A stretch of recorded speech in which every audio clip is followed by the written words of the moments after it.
A veces citan las escrituras para hablar de lo concerniente a la resurrección de Cristo, pero cuando se indaga a fondo o no indagan a fondo de lo que realmente es la resurrección del Señor, y es la resurrección de Cristo, es la victoria para el pueblo cristiano.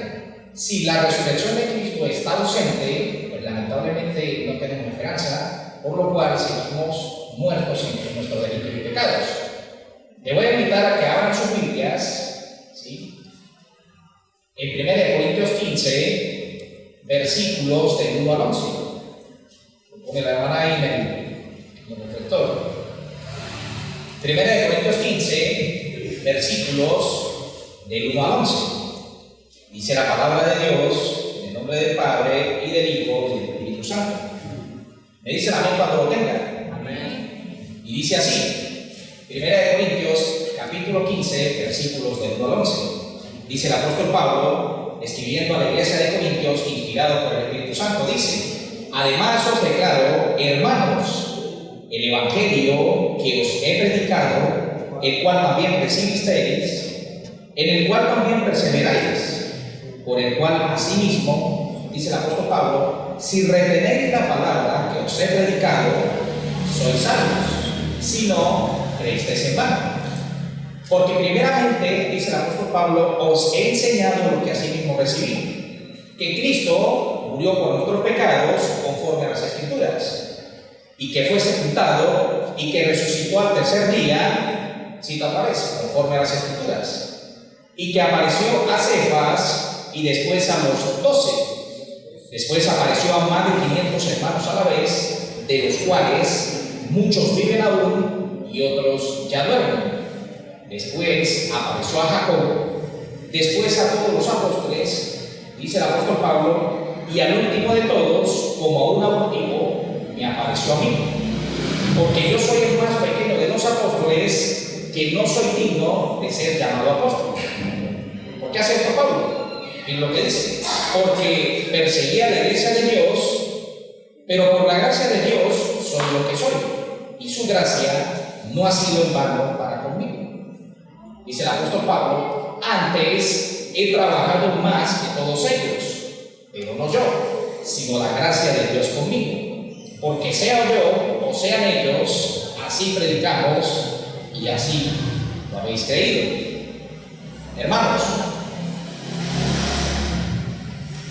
las referencias en favor, o la mayor parte de 1 Corintios capítulo 15, versículos del 1 al 11, el apóstol Pablo, escribiendo a la iglesia de Corintios, este capítulo trata en lo concerniente sobre, o es completamente un tema doctrinal, y señala una sola doctrina. ¿De qué habla el apóstol Pablo en estos versículos? El apóstol Pablo nos da una amplia reflexión sobre la resurrección de Cristo, la cual encontramos plasmada en diferentes partes de las Escrituras, y en especial en 1 Corintios capítulo 15. Así como el corazón bombea sangre para dar vida a cada parte de nuestro cuerpo, la resurrección de nuestro Señor Jesucristo da vida a cada área del Evangelio. La resurrección de Jesús es el eje alrededor del cual gira todo el cristianismo, sin la cual todas las demás verdades no podrían sostenerse. Queridos hermanos,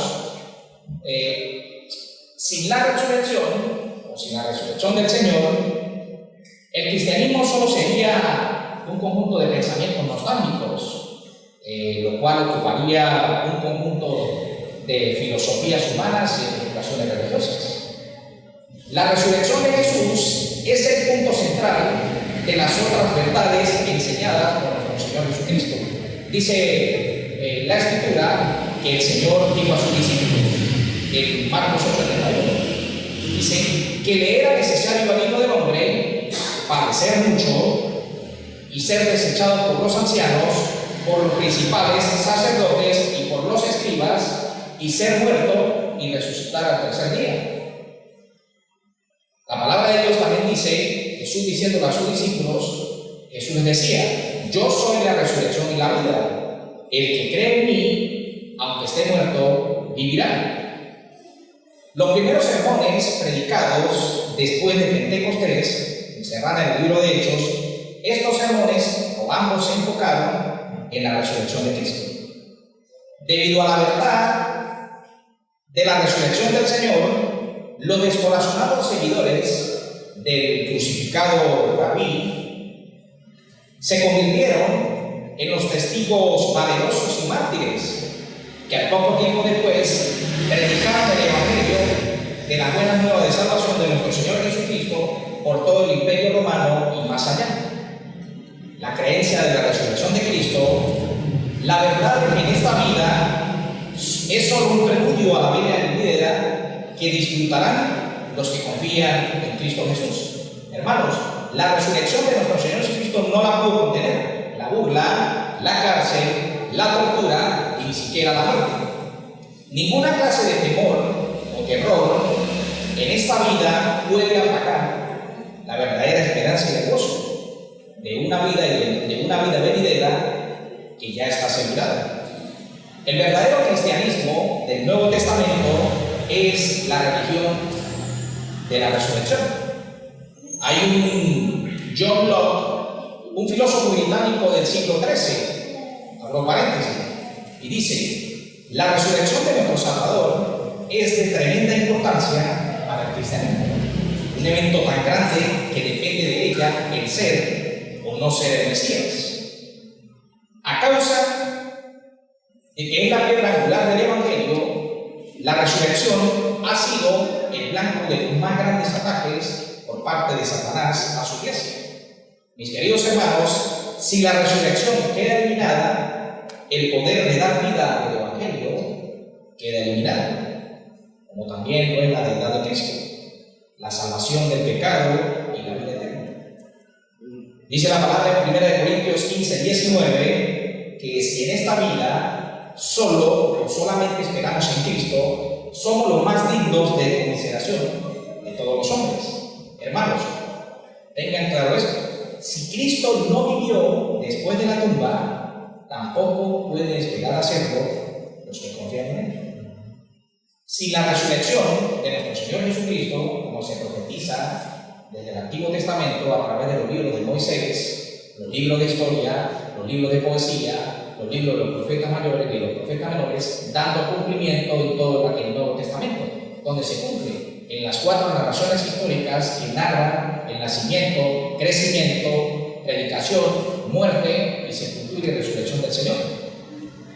Dice la palabra: sin la resurrección no habría sido, escuchen, sin la resurrección de Jesucristo no habría sido posible la provisión de la salvación. Y tampoco se puede recibir la resurrección sin creer totalmente en la resurrección. La palabra de Dios dice en Romanos 19 que si confesares por tu boca que Jesús es el Señor y creyeres en tu corazón que Dios le levantó de los muertos, ¿qué dice? Serás salvo. Por lo tanto, mis queridos hermanos, no es posible ser cristiano y no creer en la resurrección de Cristo. Pasa, hay gente que dice ser cristiana, pero en sí no han comprendido a cabalidad lo que es la resurrección del Señor. Hermanos, el problema doctrinal sobre lo que se enfoca en 1 Corintios 15, versículos del 1 al 11, no era la incredulidad de la iglesia de Corintios acerca de la resurrección de Cristo. El problema con la iglesia de Corintios era su confusión acerca de su propia resurrección. El apóstol Pablo, ¿sí?, como el autor original de la carta, no estaba tratando de convencer a la iglesia de Corintios que Cristo había resucitado de los muertos. Lo que Pablo mostraba o hacía hincapié a esa iglesia era de que él les decía de que un día ellos también resucitarían con él. ¿Con quién? Con el Señor Jesucristo para vida eterna. No obstante, para establecer los cimientos de la iglesia, el apóstol Pablo nos da en estos 11 versículos, 1 Corintios 15, del 1 al 11, nos da o nos ilustra las evidencias de la resurrección de Cristo. Una verdad que el mismo apóstol reconoce y que esta iglesia cree. Estas evidencias o testimonios que presenta mensaje primeramente para tener o ver la veracidad de que sí hubo resurrección. El apóstol repasa estas evidencias. Primeramente tenemos el testimonio de la iglesia. Como segundo punto, para ver las evidencias de la resurrección, tenemos el testimonio de las Escrituras. ¿Qué dicen las Escrituras en cuanto a la resurrección? Como tercer punto tenemos el testimonio de los testigos oculares. Dentro de esos testigos oculares dice la palabra en 1 Corintios que el Señor primeramente se aparece a Cefas. Esto es a quién? A Pedro. Después se aparece a los 12. Como tercero se aparece a más de 500 hermanos a la vez. Y en otro punto se aparece a Jacob. Entonces, ya hemos estudiado dando o ilustrando lo que la Escritura dice acerca de la evidencia de la resurrección. Y como primera evidencia tenemos el testimonio de la iglesia. Si leemos, los que tienen sus Biblias abiertas, no la cierren, porque cuando veamos el versículo 1 y 2 del capítulo 15, la palabra dice, Pablo dice: además os declaro, hermanos, que el evangelio que os he predicado, el cual también recibisteis, por el cual también perseveráis, por el cual asimismo, dice Pablo, si retenéis la palabra que os he predicado, sois salvos, si no creísteis en vano. El primer testimonio no aparece explícitamente declarado, pero está implícito. El hecho de que los cristianos corintios, ¿sí?, y todos los demás cristianos en todas partes habían recibido el evangelio, habían creído en Cristo, habían sido, esas personas que estaban muertas en sus propios delitos y pecados, habían sido transformados milagrosamente, y eso era una evidencia fuerte del poder del evangelio y de la resurrección de Cristo. En el versículo 1 dice el apóstol Pablo que al dirigirse a ellos como hermanos, Pablo les asegura cuando les escribe, en este versículo 1, que los reconoce como hermanos. Término no solo que se expresa en su identidad espiritual con ellos, sino que el apóstol Pablo ilustra su verdadero amor por ellos.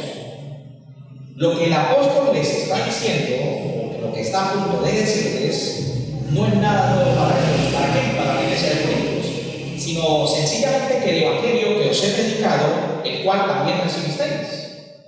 En los versículos 3 y 4 no especifica en qué consiste la esencia del evangelio: que Cristo murió por nuestros pecados y que fue sepultado y resucitó al tercer día. La enseñanza de los dos primeros versículos del versículo 1 y 2 es que los creyentes corintios eran ellos mismos la evidencia viva de que esta doctrina de la resurrección era verdadera. El hecho de que ellos, ¿a quién hablo? Me estoy refiriendo a la iglesia de Corintios. El hecho de que ellos salieran de la ceguera espiritual y la falta de vida del judaísmo o del paganismo en el que estaban y entraron en la luz de la vida de Cristo es un testimonio vivo y eficaz y fehaciente del poder del evangelio y por lo tanto en el poder de la resurrección.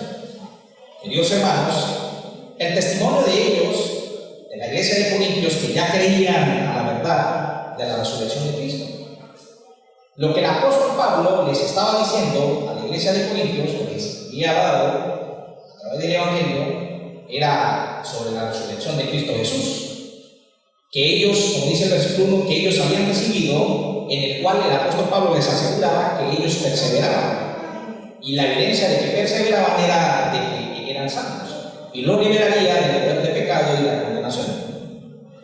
Debido a la realidad y a la resurrección de Cristo y a su confianza en ella, la iglesia de Corintios era ahora parte de su iglesia, y de esa manera era una evidencia poderosa de la resurrección del Señor. La clase o la frase calificadora de Pablo en el versículo 1 dice: si retenéis la palabra que os he predicado, ¿qué dice? Sois salvos, si no creísteis en vano. Usan esto: si retenéis la palabra que os he predicado, sois salvos, si no creísteis en vano. El apóstol Pablo no enseña en este versículo que los verdaderos creyentes estén en peligro de perder su salvación. Lo que el apóstol Pablo les está enseñando a la iglesia de Corintios una advertencia en contra de la fe no salvadora. Si lo llevamos a una traducción más clara, más sencilla sería: si retenéis la palabra, dice el apóstol Pablo, que os he predicado, a menos de que vuestra fe sea sin valor, o a menos de que estén reprobados. Los corintios, o la iglesia de Corintios, se aferraba a lo que Pablo había predicado en el versículo 2 del capítulo 11. Y era el resultado de esa genuina salvación, y era una evidencia de la misma. Así como la salvación y una nueva vida en la iglesia de Corintios los llevaba a una evidencia del poder de la resurrección de Cristo. Sin embargo, debemos reconocer dentro de esta carta que algunos dentro de la iglesia de Corintio, ¿sí?, no tenían una fe genuina, no tenían una fe salvadora, y por esa razón esos falsos creyentes no continuaron perseverando y no continuaron obedeciendo a la palabra de Dios. La enseñanza del apóstol Pablo sobre la seguridad de los creyentes no deja lugar a dudas. Dice la palabra en Romanos 8:28, dice: a una persona verdaderamente redimida, rescatada, justificada, es una persona que va a perseverar, es una persona que va a retener la palabra. Dice Romanos 8:28 que porque a los que antes conoció, dice el Señor, también los predestinó para que fuesen hechos conforme a la imagen de su Hijo, para que Él sea el primogénito de entre muchos hermanos. Y a los que predestinó, a estos también llamó. Y a los que llamó, a estos también justificó. Y a los que justificó, a estos también glorificó. Hermanos, solo podemos ser salvos única y exclusivamente por el poder de Dios, y solo en su poder y en la fuerza del Señor es que podemos mantenernos salvos. La salvación la alcanzamos porque Cristo nos sostiene firmemente a nosotros. No tanto porque nosotros nos aferremos a Él. Que nosotros como iglesia nos aferremos al Señor es una prueba de que somos parte de Él. Una persona que profesa ser cristiana, que retiene la doctrina, ¿sí?, que tiene sus creencias en la vida ortodoxa, y luego la rechaza esas cosas por completo, es una evidencia de que su salvación nunca fue verdadera. Esa persona que no es salva no pertenece a Dios. Esa persona que no es salva no retiene la palabra. ¿Por qué? Porque su fe es vacía, es falsa y es una fe vana. Esa fe, lamentablemente, nunca fue verdadera porque no puede mantenerse por completo aferrado a nuestro Señor. Nuestro Señor, repetidamente, como lo ilustra en los 4 evangelios, el Señor en su ministerio terrenal hablaba sobre creyentes falsos que tenían una fe falsa, una fe inútil. ¿Dónde lo vemos? Bueno, en los relatos de la parábola del sembrador. Nos dice que parte de la semilla del evangelio cae en tierra, en piedras o espinos, y que la cizaña ha mentido diciendo que es trigo cuando en forma verdadera no lo es. Jesús también ilustra de estos creyentes falsos. En esas parábolas habla de muchas clases de peces que aparecen en la misma red. Dice la palabra que esos peces buenos quedan dentro y que los malos son echados fuera. La palabra habla de esos falsos creyentes que construyeron casas sobre cimientos. Uno construyó la casa sobre la roca. Dice la palabra que vinieron problemas, vinieron tempestades, pero su casa no cayó porque estaba fundada sobre la roca. La otra persona, que fue una persona con una fe falsa, negligente, construyó su casa sobre la arena. Y vinieron tempestades, pero la casa cayó y su ruina fue grande. Entonces el Señor habla sobre personas que construyen esos cimientos. La palabra también habla de vírgenes que tenían o que no tenían aceite para sus lámparas. La palabra habla de siervos que desperdiciaron los talentos y las mayordomías, por lo cual, como su fe era falsa, dice la palabra que fueron echados fuera. Jesús advirtió, ¿sí?, a través de Mateo 7, del versículo 13 al 14, advierte de una persona que transita por una puerta grande, por un camino ancho, ¿sí? Que son caminos que para ellos le parecen derechos, pero su camino es fin de muerte. Porque ¿qué lleva? Lleva a la destrucción. Algunos dentro de la iglesia de Corintios, esos falsos creyentes habían reconocido intelectualmente al Señor, a menos hacer una profesión externa.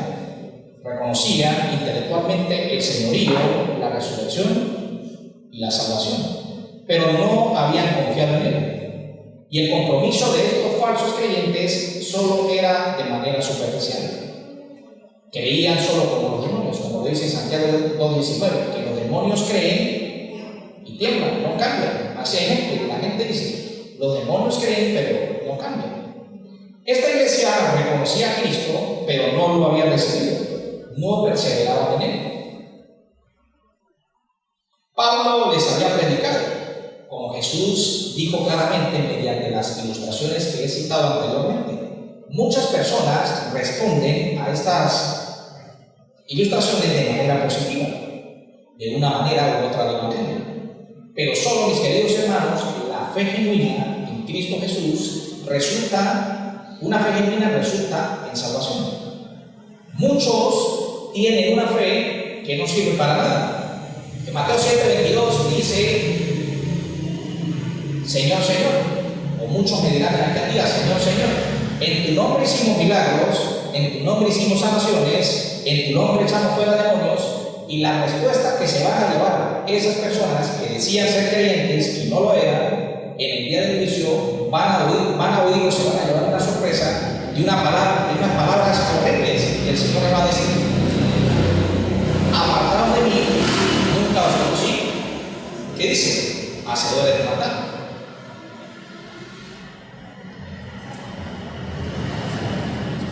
Hermanos, los que abandonan a Cristo o a su verdadera iglesia, ¿qué pasa? Son personas que nunca fueron de Él y nunca pertenecieron a su verdadero cuerpo, que es la iglesia.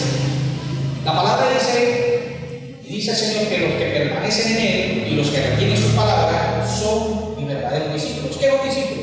Un discípulo es una persona verdadera que sigue a Cristo. Los seguidores de Cristo eran sus discípulos porque seguían al Maestro y eran genuinos. Los cristianos que de verdad son justificados no solo son salvos por la fe, sino que continúan perseverando en la fe.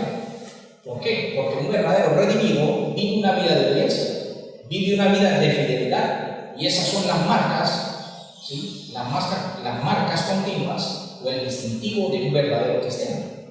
El hecho de que la iglesia de Corintios tuviera muchas dificultades, ¿sí? Pasara por problemas que tenía maestros falsos, todavía continuaba existente y era un fuerte testimonio del poder del Evangelio.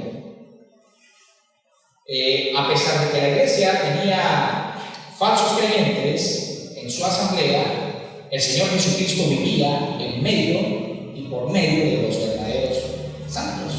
Pablo estaba avergonzado en esta iglesia, ¿sí? Porque los corintios hacían cosas y no hacían, pero sin embargo el apóstol Pablo los llamaba hermanos. La permanencia de la iglesia, mis queridos hermanos, a lo largo de estos más de 2000 años, es una evidencia de la realidad de la resurrección de Cristo. La iglesia de Cristo, la esposa de Cristo, que es leal a su palabra, ha sobrevivido al escepticismo, la persecución, la herejía, la apostasía, la infidelidad y la desobediencia. Los detractores de la resurrección han presentado, ¿sí?, la doctrina de la resurrección como un engaño y una invención. Dice un antiguo rector de la Universidad de Oxford, el doctor Rickon Howard, abro comillas, y dice así en lo concerniente a la crucifixión: si la crucifixión de Jesús hubiera sido el fin de la experiencia de sus discípulos con Él, resulta difícil ver cómo la iglesia cristiana podía haber llegado a existir. La iglesia fue fundada sobre la base en la que Jesús era el Mesías. Un Mesías crucificado no era un Mesías para nada, era uno que había sido rechazado por el judaísmo y maldecido por Dios. Dice este retorno. Fue la resurrección de Jesús, como el apóstol Pablo declara en Romanos 1:4, la que le proclamó al Hijo de Dios con poder y gloria. Llevándolo a la historia, ante la resurrección de Cristo, dice que un seguidor de Buda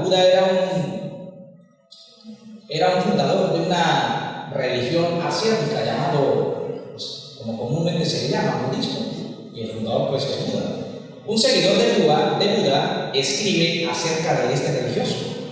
Cuando Buda murió, fue como desaparecer por completo en lo que nada pertenece.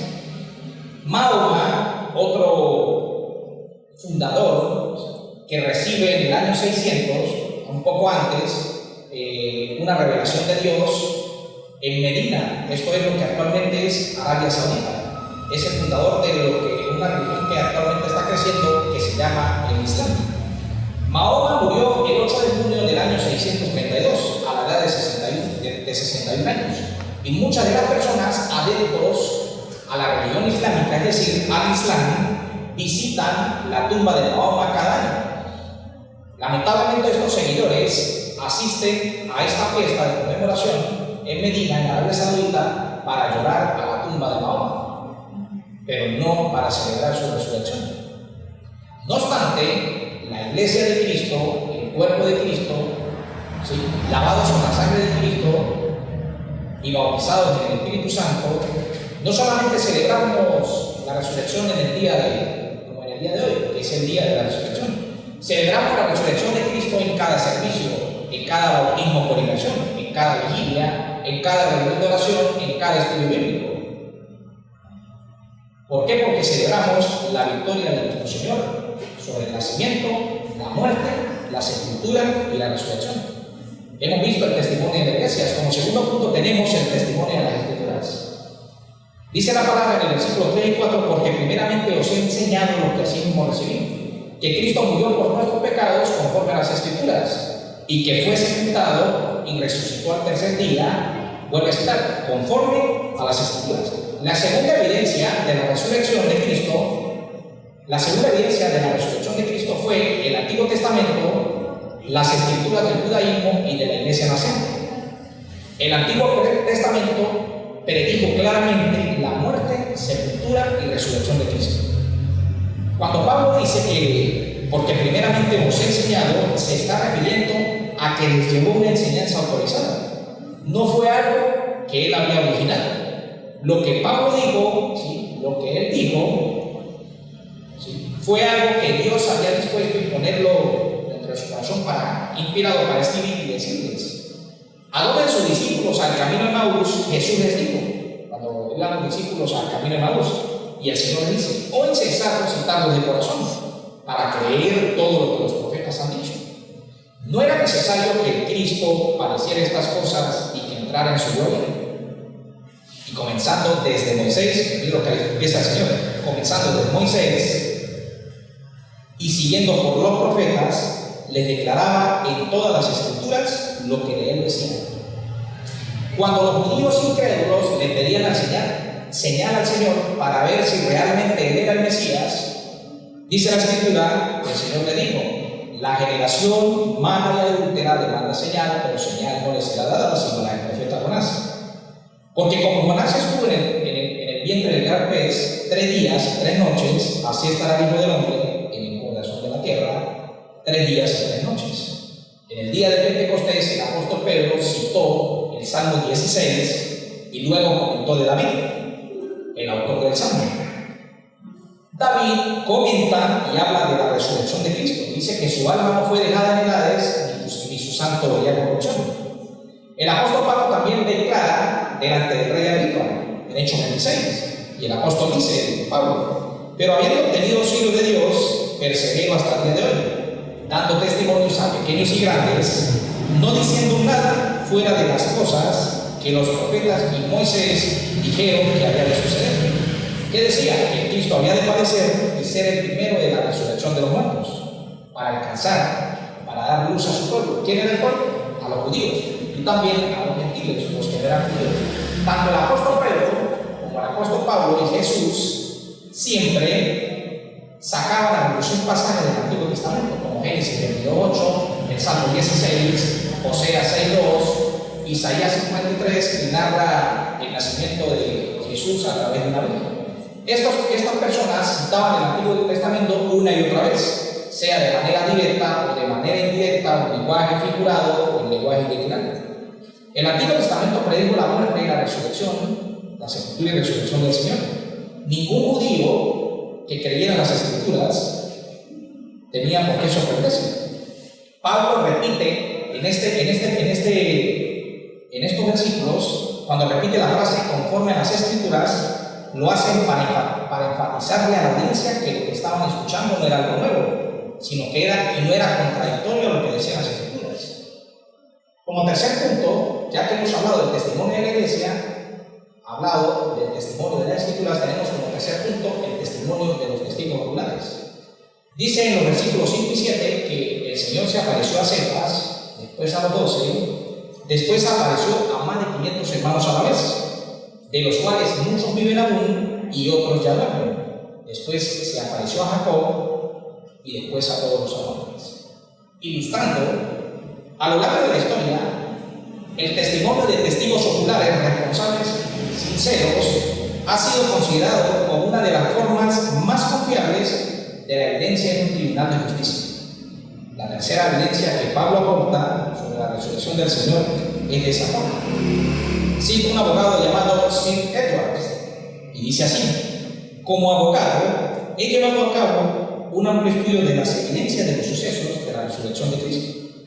Para mí, dice el abogado, la evidencia es concluyente y una y otra vez he conseguido, citándolo como abogado, he conseguido veredictos favorables en los tribunales aportando evidencia que no está convincente.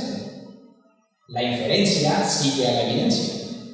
Y un testigo veraz es siempre genuino y desdeña lo falso. La evidencia del Evangelio para la resurrección es de esta clase.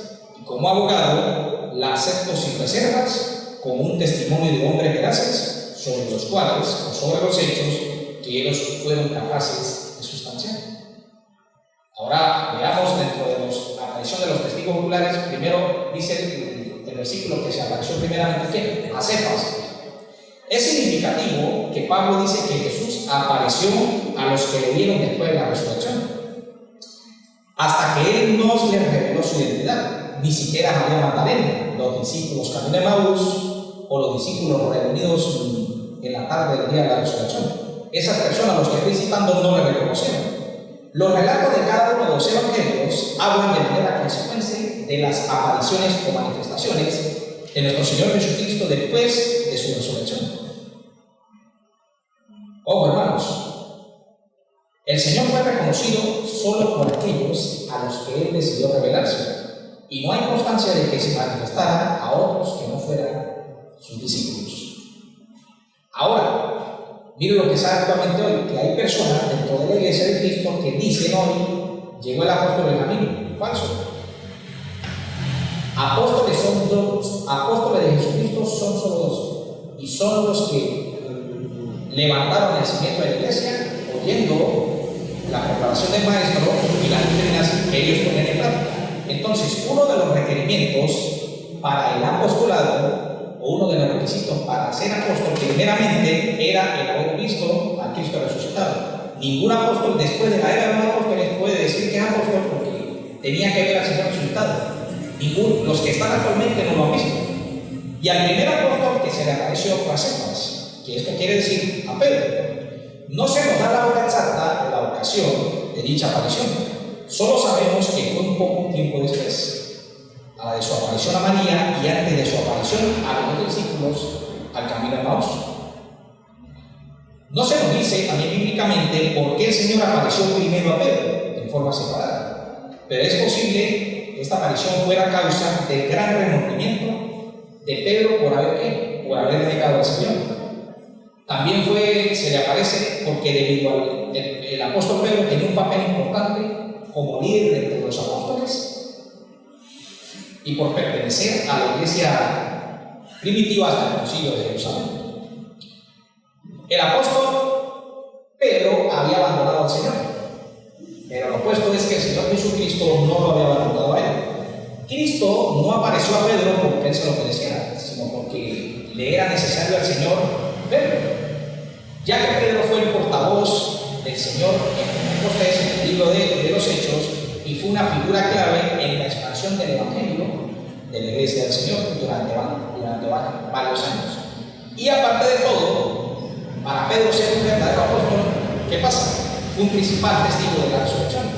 Después que el Señor aparece a Pedro, en el segundo punto aparece a los 12. Luego Jesús, ¿qué dice la Escritura? En 1 Corintios, que luego se apareció a los 12. Como mencionamos arriba, se apareció a 11 discípulos, aunque todavía aparecen mencionados los 12, incluso antes de que Judas fuera reemplazado, cuando estaban reunidos llenos de temor en la mañana de la resurrección. Ahora, hermanos, los apóstoles fueron los que, por la gracia del Padre, ¿sí?, el Señor Jesucristo los escoge. ¿Para qué? Para echar los cimientos de la iglesia. ¿Dónde lo dice? Efesios 20. La cual estos verdaderos apóstoles fueron los que principiaron sus creencias y empezaron a practicar sus enseñanzas.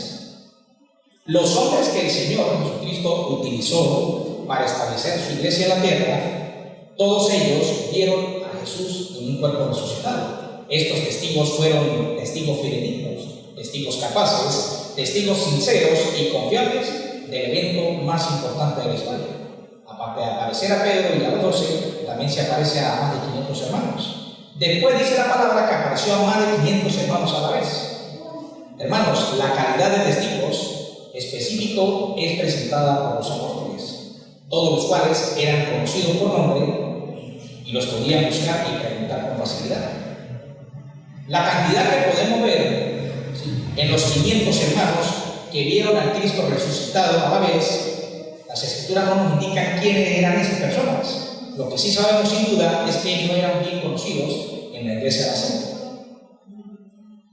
500 hermanos, mis queridos hermanos, fueron testigos de ver al Cristo resucitado, al Cristo vivo. Lo pudieron ver al mismo tiempo, a la misma hora, en el mismo lugar, después de su resurrección. ¿Quiénes lo vieron? Pedro, los 12 y los 500 hermanos a la vez. Que muchos, según el contexto histórico, decía Pablo que muchos viven aún y otros ya duermen, es decir, que ya habían fallecido.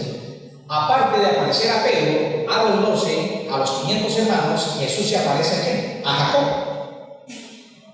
No se nos especifica, según a la luz del texto de la palabra, quién es este Santiago, porque la Escritura habla de varios Santiagos, uno hijo de Zebedeo, el otro hijo de Alfeo, y se llamaba ¿quién? Santiago. Según los eruditos de la teología, ¿sí?, nos inclinamos a creer que este Jacobo era el hermanastro del Señor. ¿El autor de qué? El autor de la carta de Santiago, y era un dirigente clave en la iglesia de Jerusalén. Santiago originalmente era escéptico, como lo dice Juan 7:5, que ni los mismos hermanos de Cristo Jesús no creían en él. ¿Cuándo creen? Después de la resurrección. Pero ahora este miembro, Santiago, ¿sí?, era parte de la familia, que durante años no reconoció a Jesús como Salvador y no se sometía a su vida, ¿sí? Y ahora, como estaba en Cristo, era un testigo poderoso y era una evidencia convincente de la resurrección. Dice la palabra que durante 40 días, entre su resurrección y su ascensión, Jesús se apareció a todos los apóstoles en varias ocasiones. Como otro punto, tenemos del testimonio de la iglesia, del testimonio de las Escrituras, de los testigos oculares, tenemos el testimonio de un testigo especial. Dice en el versículo 8 a 10, dice Pablo, y al último de todos, como a un abortivo, me apareció a mí, porque yo soy el más pequeño de los apóstoles, que no soy digno de ser llamado apóstol, porque perseguí a la iglesia de Dios. Pero por la gracia de Dios, dice el apóstol Pablo, soy lo que soy, y su gracia no ha sido en vano para conmigo. Antes he trabajado más que todos ellos, pero no yo, sino la gracia de Dios está conmigo. El cuarto testimonio, para finalizar, importante, de la resurrección de Cristo, fue el del propio apóstol Pablo, un testigo especial y único del Señor resucitado. Acuérdase, Si leemos las Escrituras dentro del Nuevo Testamento, el apóstol Pablo no perteneció al grupo original de los 12, porque los otros, ¿sí?, habían sido discípulos y escogidos por el Señor durante el ministerio terrenal de Jesús. El apóstol Pablo tampoco estuvo entre los 500 creyentes que habían visto al Cristo resucitado. Por el contrario, en este tiempo, el apóstol Pablo había sido durante muchos años un incrédulo y un principal perseguidor de la iglesia. Sin embargo, el último de todos, el apóstol Pablo, fue el que pudo ver al Cristo resucitado. La aparición del Señor a Pablo sucedió no solo después de la resurrección, sino después de la ascensión. Dice la palabra que haciendo que el testimonio de Pablo fuera todavía aún más singular. Este evento de la aparición del Señor a Pablo no ocurrió durante los 40 días. Todos los otros a los que Cristo apareció como creyentes, excepto quizás Santiago, mientras que Pablo, dice la palabra, era una persona incrédula, era una persona violenta y una persona llena de odio cuando el Señor se manifestó a él, cuando Pablo iba camino a Damasco. La palabra también relata de que hubo muchas apariciones. Cuando la palabra habla de que dice Pablo de que Jesús se apareció a Pablo como un abortivo, esa palabra abortivo del griego se refiere por lo común a un aborto o nacimiento prematuro, una vida incapaz de valerse por sí misma. En el sentido de lo que figura Pablo en esta palabra, el término podría indicar total imposibilidad para la vida en la intervención divina y transmite la idea de que nació sin esperanza de encontrarse con Cristo. Hermanos, aunque Pablo no dudó de su apostolado o vaciló usar la autoridad o posición que conllevaba, tampoco Pablo cesó de maravillarse de que todas las personas, ¿sí?, de que a todas las personas Cristo lo hubiera llamado a él para ese ministerio tan elevado. No solo se consideraba a Pablo el más pequeño de los apóstoles, sino pensaba que no era digno de ser llamado apóstol. ¿Por qué? Porque había perseguido a la iglesia. Pablo sabía, ¿sí?, rotundamente que estaba perdonado de todos sus pecados, para no encontrarse con sentimientos encontrados o plagados de culpa por lo que había hecho en contra de la persecución de la iglesia. Pablo, por el contrario, no podía olvidar por aquello de lo cual había sido perdonado. Y la palabra dice, es por eso que Pablo recordaba continuamente a sí mismo que por la gracia de Dios soy lo que soy. A pesar de que Pablo no merecía para nada el perdón de Dios, Dios le daba un recordatorio de cuán generoso es su gracia y amor. Hermanos, para terminar, una pequeña conclusión, ¿cuál es la verdad? ¿Cuál es el verdadero alcance de la resurrección? La palabra dice, se nos promete un Mesías desde todo el Antiguo Testamento, comenzando con un versículo mesiánico en Génesis 3:15. Y a través de los distintos libros se predice el nacimiento, muerte y sepultura del Señor, cómo iba a ser entregado, cómo iba a ser vendido, que iba a morir al lado de dos malhechores, que iba a ser crucificado, que iba a ser entregado por 30 monedas. Jesús cumple más de 300 profecías dentro del Antiguo Testamento de lo que él dijo que era, el Hijo de Dios. Se narra dentro de Isaías 53 de que iban a ser una virgen. Cuando vemos los relatos en Mateo capítulo 1 y capítulo 2 y Lucas capítulo 1 y capítulo 2, narran de que Jesús, como profetizó Isaías 53, Jesús nace de una virgen. Entonces todo lo que se dijo por más de 300 profecías, Jesús lo cumple en el Nuevo Testamento. Hermanos, la victoria del cristianismo, y tenemos que estar bien con eso, es la resurrección de nuestro Señor Jesucristo. Si no hay resurrección de Cristo, nuestra fe es completamente vana y las promesas quedan anuladas. Y si Cristo no resucitó, pues lamentablemente, como lo dije principiando el tema, estamos muertos en nuestros pecados. Si no hay resurrección, el cristianismo solamente un cuento de hadas, es una invención. Y los que predican, como dice Efesios, tanto el ministerio profético, el apostolado, los evangelistas, los pastores y maestros que predican la salvación de Cristo Jesús, la verdad que transforma vidas, que el mundo necesita, porque el mundo que no conoce a Cristo, que está sin esperanza y está sin luz. Nosotros como cristianos, dice la palabra que debemos ser la luz y la sal para ir afuera a llevar el mensaje de la poderosa palabra. El cristianismo no es en cuatro paredes. Esto no es una iglesia, esto es un local donde nosotros, que somos iglesia, cada uno de la comunidad de cristianos, que estamos siendo discipulados por otras personas, porque dentro de la iglesia hay ¿qué? Hay ancianos y hay pastores, que son personas espiritualmente maduras, donde nos discipulan, y a través de las escrituras nosotros, o el Señor nos muestra cuáles son los talentos y las mayordomías que nosotros tenemos, para así, después de ser discipulados, esa cadena siga de la misma forma y nosotros llevar el Evangelio o las buenas nuevas de salvación de Jesucristo para aquellos que están sin esperanza afuera. Y es por eso que celebramos en este día la resurrección de Cristo. Sin resurrección, el cristianismo está eliminado. Pero gracias al Señor, gracias a lo que Él padeció en cruz hace más de 2020 años, que nosotros nos aferramos a Él y tenemos esa esperanza para cuando nos vayamos de este mundo, estemos ausentes de nuestro cuerpo y presentes en el Señor, lo cual pues anhelamos, vamos a recibir de parte de Él galardones y podremos estar con Él reinando en esa gloria venidera que es el siglo presente. Mis queridos hermanos, puestos en pie. Padre, te damos gracias, Señor, en esta mañana, Señor, por traernos tu poderosa y santa palabra, Señor, a través de este libro que habla de las evidencias de nuestro Señor Jesucristo, ilustradas por el apóstol Pablo, inspirado por el Espíritu Santo en 1 Corintios capítulo 15, versículo 11.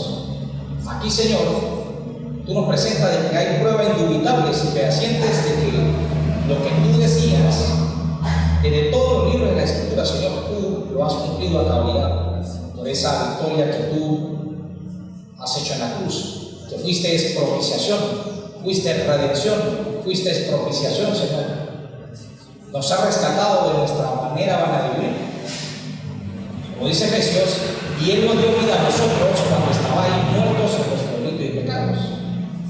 La palabra también en Efesios dice que por gracia sois salvos por medio de la fe. Y esto no de vosotros, pues es don de Dios, no por obras, para que nadie la palabra dice en 2 Corintios 5:17, toda persona que está en Cristo Jesús es nueva criatura. Recuerden esto, toda persona en Cristo Jesús es nueva criatura. Las cosas viejas pasaron, he aquí, todas son hechas nuevas. En Hechos 4:12 dice tu palabra grandemente, Señor, que porque no hay otro nombre en el cielo dado a los hombres en que podamos ser salvos. En 4:16 dice, yo soy el camino. 4:16 dice, porque de tal manera amó Dios al mundo que nos ha dado a su Hijo unigénito, para que todo aquel que en Él crea no se pierda, mas tenga vida eterna. Sabemos que Jesús es el camino, la verdad y la vida, y nadie va al Padre sino por mí. Gracias, Señor, por mostrarnos esta palabra. Yo sé que mis hermanos han sido de edificación, porque ese es el ministerio de la iglesia, que los hermanos sean exhortados, consolados y todos sean edificados, Señor. Proteja a sus familias, a sus hijos, a los matrimonios que están aquí, Señor. Guárdalos, Señor. Límpialos, restáuralos. Solamente sabemos, Señor, que tú eres poderoso, Señor, para restituir todas las cosas y llevarnos a una vida nueva, pero solamente viviendo la independencia única y exclusivamente en la fuerza del Señor. Guárdalo, Señor, guarda sus finanzas, guarda su salud, Señor, que tenga problemas físicos. Señor, solamente tú, Padre, la gloria es el médico por excelencia. Sánalo, Señor, en tu divina providencia, y que todo se haga por voluntad, Señor. Esas personas que están sanas mediante esa sanación que da el Señor Jesús, no los pastores ni los ancianos. La sanación viene del Señor y en su soberanía lo hace, Señor, gloria a ti. Llévanos a nuestro hogar libre de mal, de todo mal y de todo peligro. A las personas que vayan a viajar ahora, guárdalos en la vía donde van, Señor. Cuídalos y lleguen a esos destinos libres de todo mal, Señor. Siempre contigo, Señor, por delante. Nos vamos a nuestras casas con gozo y con mucho amor para terminar los quehaceres del día de hoy, Señor. Todo esto te lo pedimos, Padre Santo, en el nombre de Cristo Jesús. Amén.